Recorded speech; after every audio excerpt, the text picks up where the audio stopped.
নমস্কার, জেলা থেকে সরাসরি নিয়ে আপনাদের সাথে আমি প্রিয়াঙ্কা। শুরুতেই আমরা নজর রাখবো সন্দেশখালীর দিকে। ফের উত্তপ্ত সন্দেশখালী, মিছিল পাল্টা মিছিলে উত্তপ্ত সন্দেশখালী। শেখ শাহজাহানের ঘনিষ্ঠের বিরুদ্ধে সেই বিক্ষোভ এবং বিক্ষোভে আদিবাসীদের মিছিল এবং পাল্টা মিছিলে উত্তপ্ত সন্দেশখালী।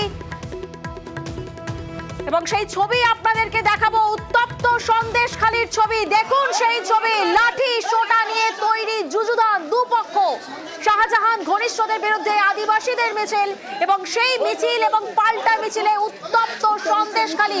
5ই জানুয়ারি আমরা একবার দেখেছিলাম সেই ছবি, যখন ইডির আধিকারিকরা পৌঁছান তৃণমূল নেতা শেখ শাহজাহানের বাড়ি, ঠিক তারপরেই কেমন তুল কালাম পরিস্থিতি হয়েছিল সেই ছবি আমরা দেখেছিলাম। আর আজ আবারও দেখছি উত্তপ্ত সন্দেশখালীর ছবি, যেখানে মিছিল এবং পাল্টা মিছিলে উত্তপ্ত সন্দেশখালী। দেখুন লাঠি সোটা নিয়ে একেবারে যেন ময়দানে নেমেছেন, মিছিলে নেমেছেন না ময়দানে নেমেছে বোঝাই যাচ্ছে না। লাঠি সোটা নিয়ে তৈরি যুযুধান দুপক্ষ।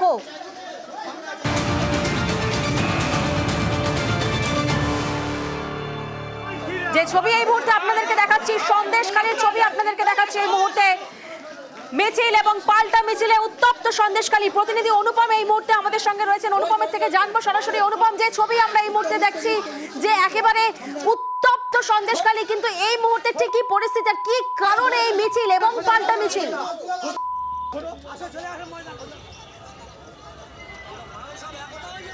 দেখো প্রিয়াঙ্কা, যে সন্দেশখালীতে এই 5 তারিখে যে শেখ শাহজাহানের বাড়িতে ইডি যখন রেড হয়, তখন ইডির ওপরে যে হামলা হয়, তারপরেই কিন্তু শাহজাহান কিন্তু নিরুদ্দেশ।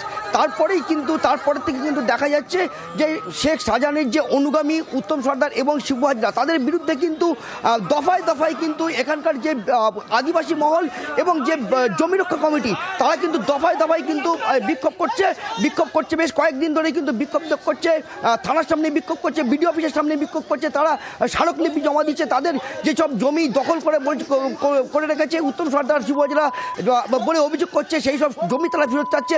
এবং এই যে আন্দোলন বিক্ষোভ চলছে, তার মধ্যে কিন্তু গতকাল থেকে আমরা দেখছি যে এই আন্দোলনের বিপক্ষে, এই আন্দোলনের পাল্টা কিন্তু তৃণমূল আবার কিন্তু পথে নেমেছে। তৃণমূল কিন্তু সন্দেশখালী থানার যে তৃণমোহিনী, সেই তৃণমোহিনীতে কিন্তু কালকে অবস্থান বিক্ষোভ সমাবেশ করে। তার এই যে যারা বিক্ষোভ করেছিল এতদিন, তাদের বিরুদ্ধে তাদের যেটা অভিযোগ, তৃণমূলের যেটা অভিযোগ ছিল যে এই যে বিজেপি এবং সিপিএম, তারা এলাকাবাসী গ্রামবাসীকে উস্কানি দিয়ে তৃণমূলের বিরুদ্ধে তারা খেপিয়ে তুলছে এবং লোকসভার আগে তৃণমূলকে কালিমালিপ্ত করতে চাইছে।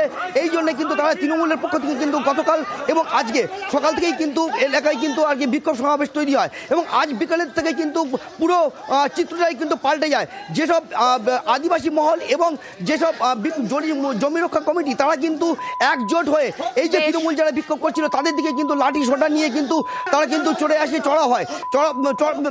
আসে। এবং যে তৃণমূল ছাড়া তারাও কিন্তু লাঠি সোটা নিয়ে জড়ো হয়। এবং পুলিশের নিরাপত্তার কি ছবি দেখতে পাচ্ছ?